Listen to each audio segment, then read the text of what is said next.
Structures के question देखो तो एटॉमिक स्ट्रक्चर, एटॉमिक, देखो इसके कैसे क्वेश्चन कैसे करना है। क्वेश्चन लिखा हुआ है what will happen to an element X if its atom gain 3 electron. Question लिखा हुआ है what will happen to, what will happen to, क्या होगा एक एलिमेंट एक्स के साथ, क्या होगा what will happen to an element X if its atom gain 3 electron. If its atom, अगर उसका एक एटम गेन कर रहा है कितने इलेक्ट्रॉन्स को, 3 इलेक्ट्रॉन्स को। देखो अगर वो 3 इलेक्ट्रॉन को गेन करेगा ना, आंसर देखो, अगर 3 इलेक्ट्रॉन गेन करेगा तो -3 हो जाएगा, क्या हो जाएगा -3, वो एक एनायन बन जाएगा। क्या बन जाएगा, एक एनायन। सिंपल सा क्वेश्चन था। अगला क्वेश्चन देखो जल्दी से। अगला क्वेश्चन कह रहा है मुझसे if the electronic configuration of an atom, if the electronic configuration, जो इलेक्ट्रॉनिक कन्फिगरेशन है, if the electronic configuration of an atom, एक एटम का इलेक्ट्रॉनिक कन्फिगरेशन जो है वो 282 है। क्या है वो, 282। Calculate the total number of electrons in it, तो हमें निकालने हैं इसके अंदर total number of electrons. Calculate the total number of electrons in it, मुझे इसके अंदर टोटल नंबर ऑफ इलेक्ट्रॉन्स निकालने। Right the name of atom also, right the name of atom also. तो 282 जिसका कन्फिगरेशन है उसका मुझे नाम, टोटल नंबर ऑफ इलेक्ट्रॉन कितने हैं 282 में, 12। कितने आंसर है, 12 इलेक्ट्रॉन है। नाम क्या है उसका, मैग्नीशियम। उसका नाम क्या है बच्चों, magnesium. Third question, write any two observation which support the fact, write any two observation which support the fact that atoms are divisible. Write the observation which support that, write the observation which support that, हमें वो observation लिखनी है which support that the fact, जो इस fact को support करेगी। Write the observation which support the fact that atom are divisible, that the atom are divisible, DIVISIBLE। कि कौन सी ऑब्जर्व, देखो एटम डिविजिबल है, एटम को तोड़ सकते हैं क्योंकि atom consist of proton, neutron and electrons, so it prove that atom is divisible. Atom को फर्दर ब्रेक कर सकते हैं। डाल्टन ने बताया था सबसे छोटा पार्ट एटम होता है लेकिन एटम से भी छोटे पार्ट उसके सब एटॉमिक पार्टिकल्स होते हैं। डाल्टन ने क्या बताया था, सबसे छोटा पार्ट कौन सा होता है, एटम। तो write the observation which support the fact that atom are divisible. तो इसका आंसर क्या है, एटम कंसिस्ट ऑफ 8 सब एटॉमिक पार्टिकल्स। एटम बना होता है अपने एक सब एटॉमिक पार्टिकल से, अपने सब एटॉमिक पार्टिकल से। दैट इज किस से, इलेक्ट्रॉन से, प्रोटॉन से एंड न्यूट्रॉन से, इलेक्ट्रॉन, प्रोटॉन और न्यूट्रॉन से एटम बना होता है। इलेक्ट्रॉन से, प्रोटॉन से, न्यूट्रॉन से, विच सपोर्ट दैट, जो इस बात को सपोर्ट करता है, which support that atom are divisible, कि एटम को फर्दर ब्रेक कर सकते हैं। एटम को फर्दर क्या कर सकते हैं, ब्रेक। एटम डिविजिबल है, एटम डिविजिबल, भाई जो वो डिविजिबल होगा तभी तो पता चला होगा ना, उसके अंदर इलेक्ट्रॉन, प्रोटॉन, न्यूट्रॉन्स हैं। तो ये था इसका आंसर। फोर्थ क्वेश्चन देखिए, name the particle which determine the mass of an atom. कौन कौन से पार्टिकल से मास डिटरमाइन होता है, name the particles, name the particles. कौन से पार्टिकल्स ऐसे होते हैं, name the particles which determine the mass of an atom, which determine the mass of an atom. बोलो, एटम के मास को किससे निकालते हैं, प्रोटॉन, न्यूट्रॉन, इलेक्ट्रॉन। नहीं, इलेक्ट्रॉन से नहीं निकालते हैं, ठीक है। तो एटम के मास के लिए हम क्या सिर्फ क्या जोड़ते हैं, प्रोटॉन प्लस न्यूट्रॉन। क्या जोड़ते हैं हम, सिर्फ प्रोटॉन प्लस न्यूट्रॉन। जो न्यूक्लियस के अंदर होते हैं ना, सिर्फ उनको जोड़ते हैं, प्रोटॉन प्लस न्यूट्रॉन। इलेक्ट्रॉन का मास बहुत कम होता है, तो बहुत कम मास से फर्क नहीं पड़ता कि उसे जोड़े ना जोड़े, है ना। तो इस वजह से हम सिर्फ न्यूक्लियॉन्स के मास को जोड़ते हैं। किसके मास को जोड़ते हैं, न्यूक्लियॉन्स के मास को जोड़ते हैं। किसके मास को जोड़ते हैं, न्यूक्लियॉन्स। कौन होते हैं न्यूक्लियॉन्स, जो प्रोटॉन के अंदर रहते हैं उन्हें कहते हैं न्यूक्लियॉन। जैसे proton plus neutron, proton plus, they both are called nucleons, they both are called nucleons. चलो नोट करो इस। Now what is the, next question देखो अगला, देखो बच्चों क्वेश्चन देखो 5, क्वेश्चन 5 कह रहा हूँ मुझसे, what is charge, what is charge on canal raise. Canal raise के ऊपर कितना चार्ज होता है। कैनाल रेज है ना, पॉजिटिवली चार्ज रेज होती हैं इनको, मतलब ये प्रोटॉन ही है।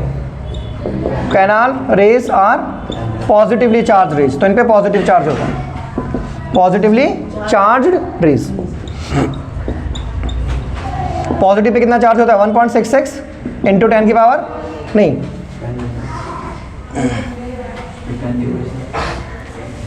1.6 इंटू 10 की पावर माइनस 19 कूलम, ठीक है, positive charge. Canal rays positively charge rays होती है, पॉजिटिव चार्ज इतना होता है, नेगेटिव चार्ज इसका माइनस होता है। क्या होता है इसका? माइनस। उन्हें okay, what is the difference between sodium and sodium plus in terms of electron? ये तो बहुत आसान है। Right the difference, right the difference. हमें क्या लिखना है? डिफरेंस लिखना है। किस किस में? Between sodium and sodium plus में, in terms of electron, in terms of electron की भाषा में डिफरेंस लिखना है। तो बहुत सिंपल है ना। सोडियम में कितने इलेक्ट्रॉन है? सोडियम में 11 इलेक्ट्रॉन है। कितने इलेक्ट्रॉन है बच्चों? 11। एंड सोडियम प्लस में कितने इलेक्ट्रॉन है? 10। कितने इलेक्ट्रॉन है? 10। कर लोगे ना क्वेश्चन ऐसे? नेक्स्ट क्वेश्चन देखिए, N atom of element is represented, N atom of element, an atom of element is represented. Plus का मतलब एक माइनस करना होता है ना, माइनस का मतलब प्लस करना होता है। इज रिप्रेजेंटेड एज, एक एटम को मैंने ऐसे रिप्रेजेंट कर रखा है, यहाँ पे 16 और यहाँ पे 32। How many electrons and neutrons are present in the atom? How many,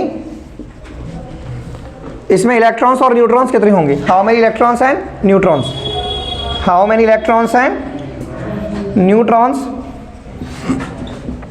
are present in the atom? तो इसमें कितने इलेक्ट्रॉन्स होंगे और कितने न्यूट्रॉन्स होंगे? तो x को हमने क्या लिखा बच्चों? ये लिखा 16 और ये लिखा 32। तो जो चीज़ नीचे लिखी होती है वो क्या होता है? इलेक्ट्रॉन। तो इलेक्ट्रॉन कितने हैं इसके अंदर? 16। इलेक्ट्रॉन 16 है, ऐसे लिखो आप, 16 इलेक्ट्रॉन है। 16 क्या है? इलेक्ट्रॉन है। एंड 16 ही क्या है? प्रोटॉन है। 16 ही क्या है? प्रोटॉन है। जो ऐसे लिखा होता है ना, इस तरीके से लिखा होता है, उसमें सब इलेक्ट्रॉन भी होता है, प्रोटॉन भी होते हैं, ठीक है। अब 32 में से 16 माइनस कर दे कितना आ जाएगा? यानी ए में से z माइनस कर दो, ये आ गए न्यूट्रॉन्स, ये 32 माइनस 16, ये हो गए न्यूट्रॉन्स, तो ये 16 न्यूट्रॉन्स आ गए। 16 के आगे बच्चों? न्यूट्रॉन्स। तो इसमें 16 ही न्यूट्रॉन्स है। 16 ही क्या है इसके अंदर? न्यूट्रॉन्स। तो इलेक्ट्रॉन भी 16 है, प्रोटॉन भी 16 है, न्यूट्रॉन भी कितने हैं? 16। न्यूट्रॉन भी कितने बच्चों? 16। था ना सिंपल क्वेश्चन है सर।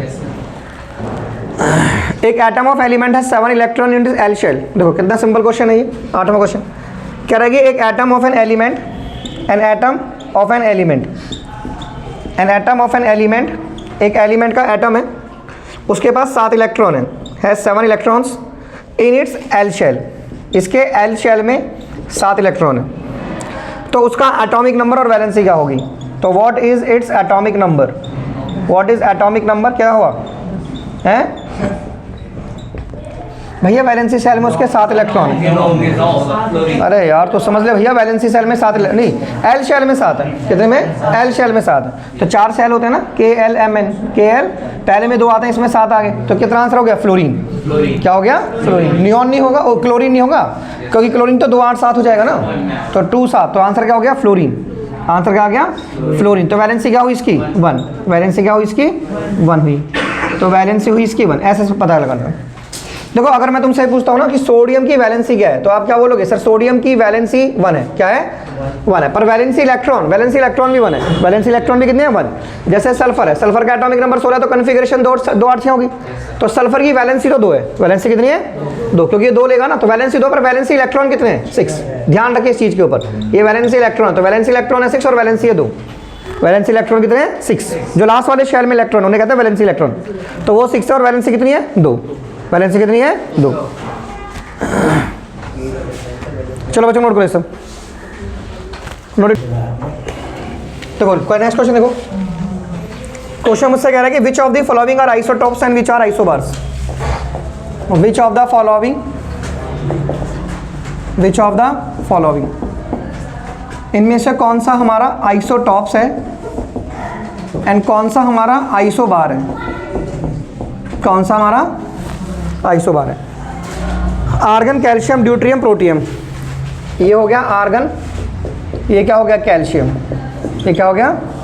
क्या बताओ क्या आंसर है? सर शुरू के दोनों के तो वो हैं आइसोबार और हाँ वेरी गुड। ये आइसोटॉप। तो हमारा आंसर क्या है इसके अंदर? आपको याद है आइसोबार्स में क्या बताया था मैंने? आइसोबार्स मास नंबर सेम होता है sir. Mass number same, argon, potassium और कैल्शियम। ये 18, ये 19 और ये 20 और ये ऊपर का 40 और ये 40, ये आइसोबार्स है। तो आपका आंसर क्या है इसके अंदर? आर्गन और कैल्शियम। जी हाँ, वही लिखो आंसर जो पूछा है, फालतू मत लिखो। आंसर तो खत्म हो गया इस बात के ऊपर, मैं तो समझा रहा हूँ यहाँ पर, मैं आपको याद दिला रहा हूँ मैंने क्या क्या पढ़ाया। तो आर्गन आंसर ऐसे लिख देना, साइंस में जितना पूछा जाए उतना लिखते हैं, argon and calcium, argon and, बशर्ते इनका वो भी लिख सकते हो आप सिंबल ऐसे करके और ऐसे, ठीक है। ये आर्गन कैल्शियम। तो ये आइसोबार्स मैं याद करवा रहा हूँ आपको, आइसोबार्स ये थे। आइसोटॉप्स क्या थे? आइसोटॉप्स ये क्या थे हमारे? प्रोटियम। क्या थे हमारे ये protium, deuterium, tritium, PDT, protium, deuterium, tritium. इनकी केमिकल प्रॉपर्टी सेम होती है, फिजिकल प्रॉपर्टीज अलग होती हैं। इनकी फिजिकल सेम, केमिकल अलग, ठीक है, ये ध्यान रखो। और न्यूट्रॉन्स तो दोनों में अलग होते हैं, न्यूट्रॉन्स इसमें भी अलग होते हैं, न्यूट्रॉन्स इसमें भी अलग होते हैं। Which subatomic particle has no charge on it? Which subatomic particle, which subatomic particle has no charge on it? कौन से सब एटॉमिक पार्टिकल के पास चार्ज नहीं होता? आंसर क्या बच्चों? न्यूट्रॉन्स। क्या है आंसर? न्यूट्रॉन्स, ठीक है। न्यूट्रॉन्स एन से एन बताया था, न्यूट्रॉन न्यूट्रल होता है, कोई चार्ज नहीं होता उसके पास। Why is an atom neutral in spite of presence of the charge particle in it? देखो क्या क्वेश्चन है। Why is an atom, why is an atom, एक एटम जो होता है ना वो न्यूट्रल होता है। क्या होता है वो? न्यूट्रल। इन स्पाइट ऑफ, के बावजूद, इन स्पाइट ऑफ का मतलब होता है के बावजूद, the presence of charge particle on it, the presence of charge particle, the presence of charge particles on it. एक एटम हमारा न्यूट्रल होता है जबकि उस पर चार्ज पार्टिकल्स होते हैं। क्या आंसर है इसका? क्योंकि एटम के पास प्रोटॉन और न्यूट्रॉन होते हैं, उन दोनों पे इक्वल चार्ज होता है। इन दोनों पे क्या होता है? इक्वल एंड अपोजिट चार्ज होता है। Because an atom consist of, because एक एटम बना होता है, because an atom consist of, एक एटम किससे बना होता है? इलेक्ट्रॉन एंड प्रोटॉन से। इलेक्ट्रॉन एंड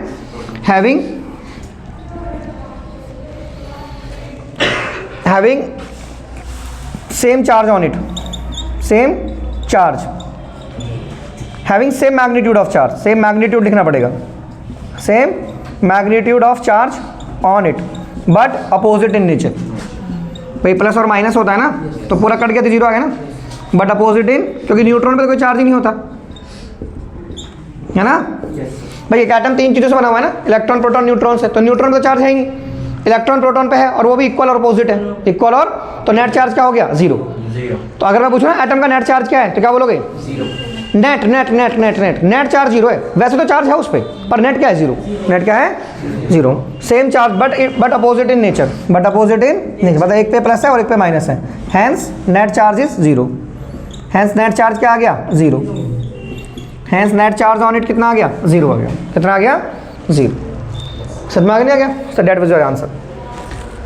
आपको व्हाई डू आइसोटॉप्स हो, ये आइसोटॉप्स पहले इनको नोट कर लो, आप नोट कर इनको। एक छोटा सा क्वेश्चन है बच्चों यहाँ पर कि right the electronic configuration of Mg++, right the electronic configuration of Mg, चलो मैं इसे बार बार लिख देता हूँ, हमें 50 क्वेश्चन करने हैं। Right the electronic configuration of, electronic configuration लिखनी है। क्या लिखनी है हमें? इलेक्ट्रॉनिक कन्फिग्रेशन किसकी लिखनी है? Of Mg++। अब प्लस प्लस से कन्फ्यूज मत होइए, प्लस प्लस का मतलब +2 है यहाँ पर। क्या यहाँ पर? +2। तो आपको पता ना कि मैग्नीशियम का एटॉमिक नंबर 12, तो उसकी कन्फिग्रेशन क्या होगी? 2 8 2। प्लस प्लस का मतलब क्या हुआ? हाँ 2 कम कर दो, कितने बचे? 10। तो कन्फिग्रेशन क्या होगी? 2 8। कितनी हो गई? तो कुछ भी क्वेश्चन पूछ सकते हैं, ये तो हमारा आंसर खत्म हो गया। वो पूछ सकते हैं Mg++ की वैलेंसी कितनी है? 0, क्योंकि इसके पीछे 8 है, तो इसकी वैलेंसी क्या होगी? 0। पर इसके वैलेंसी इलेक्ट्रॉन कितने होंगे? 8। ये जो Mg++ है ना, इसकी वैलेंसी कितनी है? 0, पर वैलेंसी इलेक्ट्रॉन कितने हैं? 8। इसके वैलेंसी इलेक्ट्रॉन कितने हैं? 2, पर वैलेंसी कितनी है इसकी? इसकी वैलेंसी भी 2 ही है। वैलेंसी क्या है इसकी? समझ रहे हो ना बात को? और छोटा सा क्वेश्चन लेते हैं यहाँ पे, ड्रॉ द इलेक्ट्रॉन डिस्ट्रीब्यूशन। ये नहीं, बड़ा है ये, चलो नोट करो पहले। देखो बच्चों इन चीजों को याद रखो। देखो क्वेश्चन देखो, which of the following are isotope and isobars, ये बहुत इंपॉर्टेंट क्वेश्चन है। तो आइसोबार्स में क्या लिखना है आपको? आर्गन, कैल्शियम, पोटेशियम, ये आइसोबार्स होते हैं। प्रोटियम, ड्यूट्रियम, ट्रिटियम क्या होते हैं? आइसोटॉप्स। क्या होते हैं ये? Iso. You have to focus कि आइसोटॉप्स की केमिकल प्रॉपर्टी सेम होती है। सेम क्वेश्चन पूछेंगे आपसे कि आइसोटॉप की केमिकल प्रॉपर्टी सेम होती है, फिजिकल प्रॉपर्टीज अलग होती है। आइसोबार की फिजिकल सेम होती है, केमिकल अलग होती है, केमिकल अलग होती है। और समझ में आ गया? चलो ऑन कीजिए। देखिए क्वेश्चन है बच्चों मेरे पास यहाँ पर कि ये बहुत इजी क्वेश्चन है। क्वेश्चन में नंबर कौन सा 13 13वां क्वेश्चन है मेरे पास कि इज़ इट पॉसिबल, कि क्या ये मुमकिन है, इज़ इट पॉसिबल बच्चों, is it possible, POSSIBBLE, is it possible for the atom, क्या किसी एटम के लिए, it is possible for the atom, क्या किसी एटम के लिए पॉसिबल है, is it possible for the atom of an element, of an element, of an element to have 1 electron 1 proton and 1 neutron, कि उसके पास एक इलेक्ट्रॉन हो, टू हैव 1 इलेक्ट्रॉन, उसके पास एक इलेक्ट्रॉन हो, 1 प्रोटॉन हो और 1 न्यूट्रॉन हो, एक इलेक्ट्रॉन हो उसके पास और 1 क्या हो उसके पास, प्रोटॉन हो, और 1 क्या हो उसके पास, न्यूट्रॉन हो, 1 क्या हो उसके पास। इफ़ सो, अगर ऐसा है तो उस एलिमेंट का नाम लिखिए, if so name the element, name the element. कैसा पॉसिबल है कि एक एटम के पास एक इलेक्ट्रॉन हो, एक, क्या है आंसर, उसके पास एक इलेक्ट्रॉन एक प्रोटॉन है, न्यूट्रॉन नहीं है, क्या आंसर है,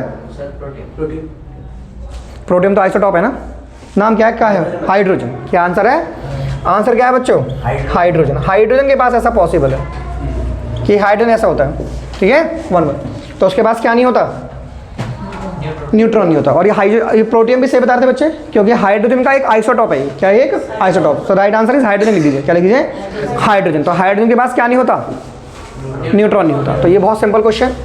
question 14, write down the electronic distribution of chlorine atom. Electronic distribution का मतलब क्या होता है, electronic configuration. Write down the electronic distribution, write down the electronic distribution, हमें क्या लिखना है बच्चों, इलेक्ट्रॉनिक डिस्ट्रीब्यूशन किसका, ऑफ क्लोरीन एटम का, हमें क्लोरीन एटम का इलेक्ट्रॉनिक डिस्ट्रीब्यूशन लिखना है बच्चों। And how many electrons are there in L shell, इसके एल शेल में कितने इलेक्ट्रॉन्स हैं, how many electrons are there in L shell, how many electrons are there in L shell, उसके L shell में कितने इलेक्ट्रॉन। देखो shell कैसे होते हैं, KLMN ऐसे होते हैं।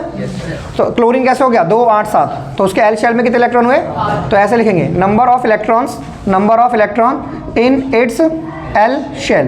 तो एल शेल में कितने इलेक्ट्रॉन हुए, 8, कितने इलेक्ट्रॉन है बच्चों, 8 इलेक्ट्रॉन। कर लोगे, पक्का श्योर हो। नेक्स्ट क्वेश्चन देखो, चैप्टर पढ़ा होता है ना तो सारे क्वेश्चन आसान लगते हैं। If the atom of an element 6 electron, if the atom of an element, if the atom of an element 6 electron, अगर एक एटम के पास 6 इलेक्ट्रॉन है, are present in its outermost shell, are present in its, इसकी outermost shell में 6 electron है, कितने electron है, 6। बताओ क्या होगा आंसर, outermost shell में 6 इलेक्ट्रॉन है, बोलो बोलो बच्चों। हाँ सल्फर हो सकता है, ऑक्सीजन हो सकता है। If this atom acquire Nobel gas configuration, अगर इसको, इफ दिस एटम एक्वायर, अगर इसको नोबल गैस कन्फिग्रेशन को एक्वायर करना है, अगर इसको क्या एक्वायर करना है, Nobel gas configuration. Nobel gas configuration समझते हो, जैसे इसको नियॉन और आर्गन जैसा बनना है, नियॉन और आर्गन जैसा, उन्हें नोबल गैस कहते हैं। बाय एक्सेप्टिंग, बोलो बच्चों, नोबल गैस किसको कहते हैं, हाँ हीलियम नियॉन आर्गन, वो अच्छे लोगों में बैठे हुए हैं, उन्हें नोबल गैस कहते हैं। Required number of electrons, then what would be the charge on the ions of form, then what would be the charge on the ion, then what would be the charge, what would be the charge on the ion so form, on the ion so form। तो जो ion form होगा ना उस पर charge कितना होगा, ion जो form होगा उस पर चार्ज कितना होगा। अब बात को समझो, देखो पहली बात इसने बोला कि एक एटम के पास 6 इलेक्ट्रॉन उसकी वैलेंसी शेल में, तो 6 इलेक्ट्रॉन ऐसे पॉसिबल है, 2 6 या 2 8 6 ऐसे पॉसिबल है। अब उसे ना नोबल गैस कन्फिग्रेशन एक्वायर करनी है। नोबल गैस का मतलब होता है सिर्फ वैलेंसी में 8 पूरे करने हैं, क्योंकि नोबल गैस इनको कहते हैं हम, noble gas, helium neon argon, helium neon और आर्गन, इनको नोबल गैस कहते हैं, इनकी वैलेंसी 0 होती है। इनको नोबल गैस या इनको इनर्ट गैस भी कहते हैं, नोबल गैस या इनर्ट गैस या जीरो ग्रुप गैस भी कहते हैं इनको, zero group gas, noble gas, inert gas, zero group gas. तो सब इनके जैसा बनना चाहते हैं, तो नियॉन तो इनके जैसा बनना चाहेगा ना, मतलब ये जो ऑक्सीजन हो गया ना, ये सल्फर हो गया, तो ऑक्सीजन तो नियॉन के जैसा बनना चाहेगा क्योंकि इसके काफ़ी क्लोज है। तो ये कितने इलेक्ट्रॉन लेगा, 2। अरे भैया इसके 2 8 होता है ना, इसका कन्फिग्रेशन, इसका कन्फिग्रेशन क्या होता है, 2 8, क्या नियॉन का 2 8 होता है ना। तो ये देखो, ये जो है ना, ये सल्फर बनना चाहेगा आर्गन जैसा, क्योंकि ये 2 8 8 करना चाहेगा। क्या करना चाहेगा ये? इसे 8 पूरे करने कहते हैं ऑक्टेट पूरा करना। क्या पूरा करना? ऑक्टेट पूरा करना चाहते हैं ना सब। तो ये ऑक्टेट मतलब ये 8 पूरे करने से 2 लेगा, तो इस पे माइनस का 2 आ जाएगा। माइनस का 2 क्या आ जाएगा बच्चों? इस पे माइनस का 2, ये माइनस का 2 आ जाएगा। ऐसे सल्फर पे है ना, ये क्या आ जाएगा? माइनस का 2, माइनस का 2। तो हाँ, तो माइनस का 2 आ गया ना। तो ये क्या बोल रहा है कि what would be the charge on the ions of form? तो चार्ज क्या होगा? -2 होगा। चार्ज क्या होगा? -2। तो ऐसे आपको हिसाब किताब लगाना है। तो नोबल गैस किन्हें कहते हैं? Helium, neon, argon. इनको क्या कहते हैं? Noble gas. इनकी वैलेंसी क्या होती है? तीनों की 0। इनकी ऑक्टेट इनको संपूर्ण माना गया, पूरा माना गया, पूरा माना गया। ये मोनो एटॉमिक होता है ना। क्या होता है ये? Mono atomic. इनकी एटमॉस्फेरिक कितनी होती है? 1। फास्फोरस की कितनी थी? 4 सल्फर की? 8 सल्फर कैसी थी? पॉलीएटॉमिक फास्फोरस कैसी थी? टेट्राएटॉमिक हाँ, कैसी थी बच्चों? Tetra atomic. Tetra atomic. एक क्वेश्चन है यहाँ पे, differentiate between isotope and isobars. वो तो लिख सकते हो आप, है ना। इस क्वेश्चन को खुद कर सकते हो। Differentiate between isotope and isobars. Differentiate between isotopes and isobars लिख सकते हो ना। तो आइसोटॉप्स में लिख देना, डेफिनेशन बता दी ना आपको आइसोटॉप्स की, कि these are the atom of the same element having same atomic number different mass number. तो इनकी आइसोटॉप्स की दोनों की डेफिनेशन लिख के उनके एग्जांपल लिख के बता देना कि आइसोटॉप हो गए, आइसोबार्स हो गए। ठीक है। आइसोटॉप्स के अंदर एक चलो and by taking example of sodium and chlorine. कौन सा नंबर क्या क्वेश्चन का? 12वां तो नहीं है। देखो क्वेश्चन है मेरे पास, डिफाइन वैलेंसी। डिफाइन, मुझे वैलेंसी को डिफाइन कर रहा है by taking example of sodium and chlorine. By taking example of sodium and chlorine. By taking example of sodium and chlorine. किसको डिफाइन करना है मुझे? वैलेंसी को। तो सॉल्यूशन देखो बच्चों, पहले सोडियम का कन्फिग्रेशन कितना हो गया? 2 8 1। तो वैलेंसी कितनी होगी इसकी? 1। वैलेंसी क्या होगी इसकी? 1 वैलेंसी होगी। सोडियम का 2 8 1 हो गया ना, तो वैलेंसी 1 होगी, है ना। क्लोरीन का कन्फिग्रेशन क्या हो गया? 2 8 7। तो वैलेंसी क्या होगी इसकी? 1। तो इसकी वैलेंसी क्या हो गई? 1 होगी। तो ये था आंसर। कर लोगे ऐसे?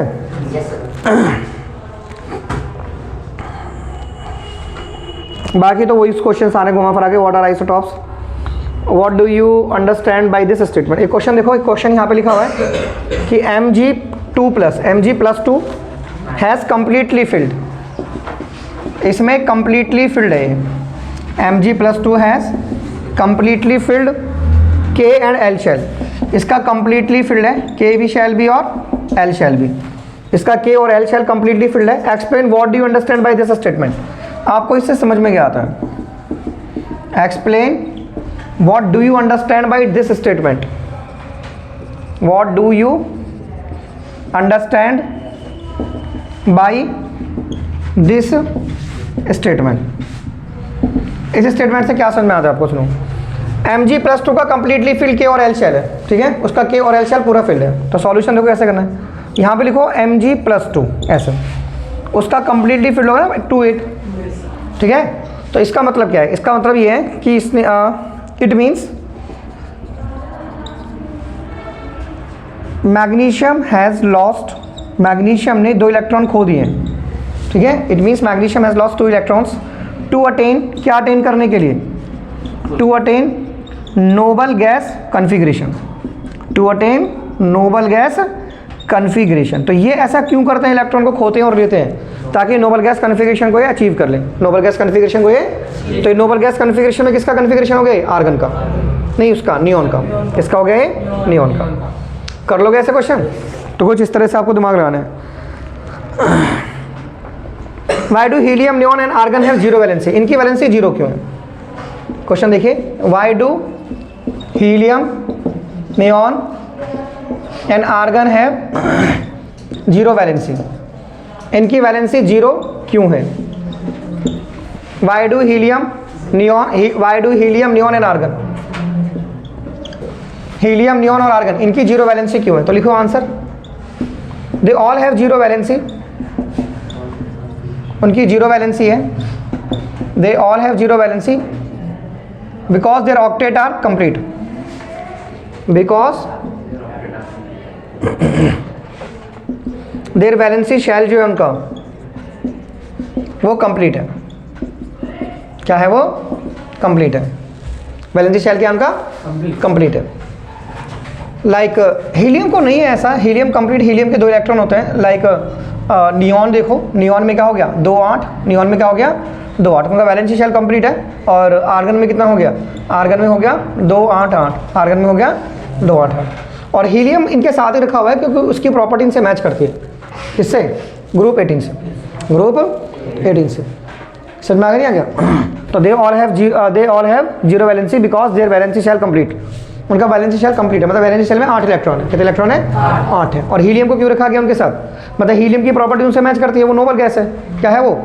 नोबल, और वो भी नोबल गैस है, तो इसलिए हीलियम को रखा गया उन सबके साथ। तो हीलियम की भी जीरो वैलेंसी है। हालांकि हीलियम अपना डुप्लेट पूरा करता है। क्या पूरा करता है? अपना डुप्लेट पूरा करता है। तो उनकी जीरो वैलेंसी है क्योंकि वो नोबल गैस है, इनर्ट है। ठीक है, complete. And they are inert gas, वो कभी रिएक्ट नहीं करते। They are inert gas. क्या है वो? Inert gas. They are inert gas और नोबल गैस। वो इनर्ट गैस है और क्या है बच्चों? नोबल गैस है। वो इनर्ट गैस और क्या है? वो नोबल गैस है। तो इसलिए उनकी वैलेंसी क्या है? 0 है। वैलेंसी क्या है उसकी? 0। जैसे मैग्नीशियम +2, इसका मतलब क्या है? Mg+2, उसका कंप्लीटली फिल्ड K और L शेल है। तो मतलब उसका K shell L shell completely filled है। तो इसका मतलब ये है कि मैग्नीशियम ने 2 इलेक्ट्रॉन को खो दिया है और नोबल गैस कन्फिगरेशन को अचीव कर लिया। नोबल गैस कन्फिगरेशन को अचीव कर लिया आफ्टर लूजिंग द 2 इलेक्ट्रॉन्स। करो नोट करें सबको। ओके बच्चों, यहाँ पे क्वेश्चन देखो, which of the following correctly represent the electronic distribution in the magnesium atom. मतलब मैग्नीशियम का इलेक्ट्रॉनिक कन्फिगरेशन लिखना है। तो हम बहुत पता है मैग्नीशियम का इलेक्ट्रॉनिक कन्फिगरेशन क्या होता है? 2 8 2। क्या होता है बच्चों? 2 8 2, 2 8 2। Next question, Rutherford alpha particle scattering experiment किसकी डिस्कवरी करता है? न्यूक्लियस की। किसकी डिस्कवरी करता है बच्चों? न्यूक्लियस की डिस्कवरी करता है वो। किसकी डिस्कवरी करता है वो? न्यूक्लियस की डिस्कवरी करता है वो। ओके, ये क्वेश्चन देखो, द नंबर ऑफ इलेक्ट्रॉन, एक एलिमेंट में इलेक्ट्रॉन 15 है। एक इलेक्ट्रॉन कितने हैं? 15। और न्यूट्रॉन 16 है। न्यूट्रॉन, तो आप ऑप्शन से चेक कर लो। देखो 15 इलेक्ट्रॉन इसमें भी है और इसमें भी है। पहले तो इन दोनों ऑप्शन में ध्यान दो, इनको कट कर दो। ये तो ऑप्शन होंगे नहीं क्योंकि नीचे वाले इलेक्ट्रॉन्स होते हैं ना। तो 15 इलेक्ट्रॉन इसमें भी है और इसमें भी है, तो इनमें तो होंगे नहीं। अब 16 न्यूट्रॉन्स आने चाहिए। तो बच्चों इसमें से इसे माइनस करके 16 आ जाएगा, तो ऑप्शन ही हो जाएगा। ऑप्शन 16 में से 15 माइनस करोगे तो ये तो 16 न्यूट्रॉन्स आएगा ना। 16 नहीं, 16 में से 15 जाएगा तो एक आएगा ना। हाँ, तो 31 में से 15 जाएंगे 16। तो right answer is this, right answer is A option. कर लिया सर। डाल्टन्स एटॉमिक थ्योरी हमें किसके बारे में बताती है बच्चों? Dalton's atomic theory law of conservation of मास के बारे में बताती है, लॉ ऑफ कांस्टेंट प्रोपोर्शन के बारे में बताती है। लॉ ऑफ रेडियो एक्टिविटी से इसका कोई मतलब नहीं है। रेडियो एक्टिविटी का मतलब पता क्या होता है? एक रेडियो एक्टिव सब्सटेंस होता है जैसे यूरेनियम वगैरह, और उनमें से अपने आप ही किरणें बाहर निकल रही होती हैं। ठीक है, तो उसे कहते हैं रेडियो एक्टिविटी। तो ऐसा कुछ बताया नहीं इस चीज़ ने। तो law of conservation of mass आ सकता है, कांस्टेंट प्रोपोर्शन आ सकता है, and law of multiple proportion तो डाल्टन ने दिया है। ठीक है, लॉ ऑफ मल्टीपल प्रोपोर्शन किसने दिया है? डाल्टन ने। तो ये सारे इसमें मेरे ख्याल से इसके अंदर फर्स्ट, सेकंड और डी है, फोर्थ आएगा। तो राइट आंसर इज डी होना चाहिए। क्या होना चाहिए? D. Which of the following statements about the Rutherford model of atom are correct. Rutherford model के रिगार्डिंग कौन सा स्टेटमेंट करेक्ट है? तो चारों स्टेटमेंट पढ़ो पहले कि न्यूक्लियस एक पॉजिटिव चार्ज है। उसने यही कहा था, ये नहीं कहा था कि उसने कि न्यूक्लियस का मास 4 गुना ज़्यादा होता है हाइड्रोजन के मास से। ऐसा उसने कुछ नहीं कहा था। उसने सिर्फ इतना बोला था कि न्यूक्लियस एक पॉजिटिव चार्ज पार्टिकल होता है। ठीक है, सर न्यूक्लियस की डिस्कवरी करिए। किसकी डिस्कवरी करिए? उसने सोलर सिस्टम के बारे में कोई जिक्र नहीं किया। थॉमसन मॉडल से तो एग्रीमेंट था नहीं उसका। थॉमसन मॉडल तो गलत हो गया था ना। थॉमसन तो ये बता रहा था कि इलेक्ट्रॉन धसे होते हैं, और जब उसने बोला इलेक्ट्रॉन गोल गोल घूम रहे होते हैं। ठीक है बच्चों, तो ये इसमें ओनली फर्स्ट ऑप्शन आएगा, only first option. Next question, which of the following are true for an element. एक एलिमेंट के लिए क्या ट्रू होता है कि atomic number, number of proton plus number of electrons का जोड़ के आता है।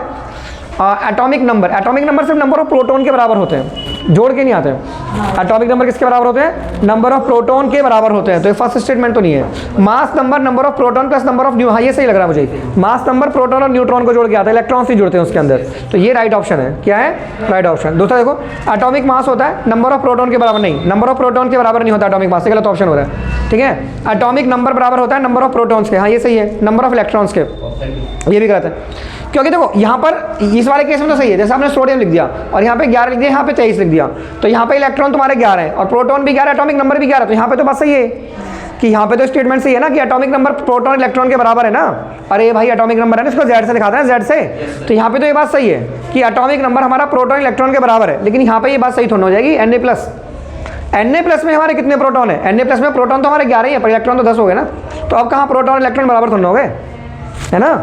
इस वाली थ्योरी में तो प्रोटॉन हमारे एटॉमिक नंबर के बराबर ही होते हैं, बस इलेक्ट्रॉन घटते बढ़ते हैं। तो इलेक्ट्रॉन 10 हो गए, प्रोटॉन 11 हैं। तो क्या एटॉमिक नंबर हमेशा नंबर ऑफ प्रोटॉन के बराबर होते हैं? देखिए एटॉमिक नंबर ऑफ प्रोटॉन के बराबर तो होते हैं, ऑलवेज होते हैं, पर नंबर ऑफ इलेक्ट्रॉन्स के बराबर नहीं होते हैं। नंबर ऑफ इलेक्ट्रॉन्स के बराबर। तो राइट आंसर होगा ये मास नंबर वाला, कि mass number number of proton plus number of neutrons को जोड़ के आता है। मास नंबर जो आता है किस किस को जोड़ के आता है, number of proton plus number of neutrons को जोड़ के आता है। तो राइट ऑप्शन इज दिस। देखो एक बात समझो, atomic number number of proton के बराबर होते हैं, नंबर ऑफ इलेक्ट्रॉन के बराबर नहीं होते ना।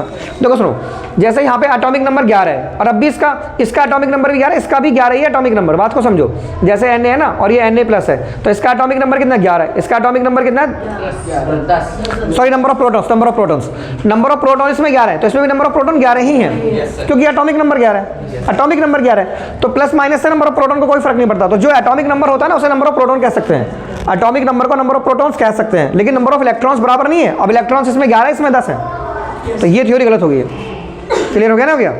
बोल बच्चों, ऐसे ही देखो कि which of the following statement about the Rutherford model of an atom are correct. Rutherford model के अकॉर्डिंग कौन सा स्टेटमेंट करेक्ट है? यही करेक्ट है कि न्यूक्लियस एक पॉजिटिव चार्ज पार्टिकल है। उसने सोलर सिस्टम के बारे में कुछ नहीं कहा, वो सेटिस्फाई भी नहीं था। किससे? थॉमसन मॉडल से। समझ में आ गया? Okay, Rutherford alpha scattering experiment हमें किसकी डिस्कवरी बताता है? न्यूक्लियस की। और ये क्वेश्चन देखो, एक में नंबर ऑफ इलेक्ट्रॉन 15 है, उसमें न्यूट्रॉन 16 है। न्यूट्रॉन कितने हैं? तो ऊपर में से नीचे माइनस करके 16 आना चाहिए, तो इसमें 1 आ रहा है, इसमें कितना आ रहा है? इसमें तो माइनस ही नहीं हो सकता, माइनस में आंसर आ रहा है, इसमें 15 आ रहा है। हालांकि ये ऑप्शन कट चुका है मेरा, क्योंकि मुझे 15 न्यूट्रॉन्स चाहिए। 15 क्या चाहिए मुझे? इलेक्ट्रॉन्स 15 चाहिए, तो नीचे वाली संख्या इलेक्ट्रॉन्स होती है, तो 15 इलेक्ट्रॉन इसमें और इसमें, या तो ये ऑप्शन होगा या ये ऑप्शन होगा। अब 16 न्यूट्रॉन होने चाहिए, तो 16 न्यूट्रॉन इसमें आ रहे हैं, तो ये ऑप्शन होगा। समझ में आ रहा है? चलो नोट करो, कर लो बच्चों, बोलो। तो अब हम ऑप्शन के इसमें नीचे ऑप्शन नीचे लिखे हुए हैं ना, तो नीचे के ऑप्शन से कौन सा ऑप्शन करेक्ट हो गया? अच्छा, हमारा कौन सा ऑप्शन करेक्ट बैठ रहा है? सेकंड ऑप्शन करेक्ट बैठ रहा है, तो सेकंड वाले छोड़ दो बस आप, है ना। एक तो ये ऑप्शन छोड़ दो और एक ये ऑप्शन छोड़ दो। नहीं, सेकंड तो ये भी आ रहा है ना, तो ये ऑप्शन तो कट हो गया ना आपका थर्ड, क्योंकि देखो सेकंड तो हमारा करेक्ट है। अब हमें चेक करना है सेकंड और थर्ड में atomic mass number of proton के बराबर होते हैं प्लस नंबर ऑफ न्यूट्रॉन्स के। एटॉमिक मास नहीं, ये तो गलत बैठा है भाई। Atomic mass number of proton और नंबर ऑफ न्यूट्रॉन्स के बराबर कैसे हो जाएगा? जैसे सोडियम है, ठीक है, तो सोडियम का क्या 11 और ये क्या है 23, ठीक है। हाँ, ये सही बैठ रहा, ये सही बैठ रहा। एटॉमिक मास सुनो, 23 में से 11 जाएंगे तो 12 क्या आ गए? न्यूट्रॉन्स। 12 क्या आ गए? न्यूट्रॉन्स। और 11 क्या है? 11 क्या है इसमें? प्रोटॉन्स। तो एटॉमिक मास आ गए ना दोनों को जोड़ के, तो ये सही बैठ रहा है हमारे पास। एटॉमिक मास बराबर नंबर ऑफ प्रोटॉन्स, ये इक्वल नहीं होना चाहिए, इक्वल है यहाँ पे प्लस होना चाहिए शायद। क्या होना चाहिए? प्लस। देखो ऑप्शन देखो, प्लस तो नहीं है यहाँ पे, ऑप्शन में देखो ना, ऑप्शन में प्लस है, इक्वल है किताब के अंदर। एटॉमिक मास जो है ना वो नंबर ऑफ प्रोटॉन्स के बराबर होता है, नहीं गलत है।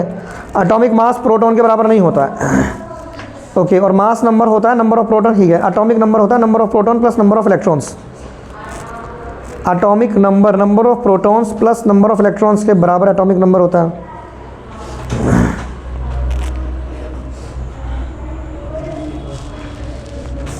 ऑप्शन हमने कौन कौन से लिखे हैं? First and second, first and third, second and third, second and fourth, second and fourth. The second option is correct. तो सेकंड के हिसाब से फर्स्ट होना चाहिए, थर्ड होना चाहिए, फोर्थ होना चाहिए। अब सेकंड फोर्थ,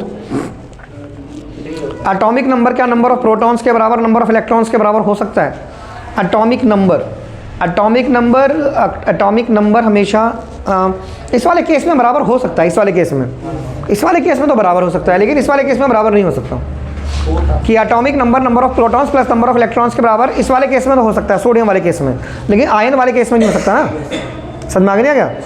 तो ये हमेशा ही तो बराबर नहीं होते हैं एटॉमिक नंबर, लेकिन इसके हिसाब से इसका फोर्थ ही बैठेगा। क्या बैठेगा इसका आंसर?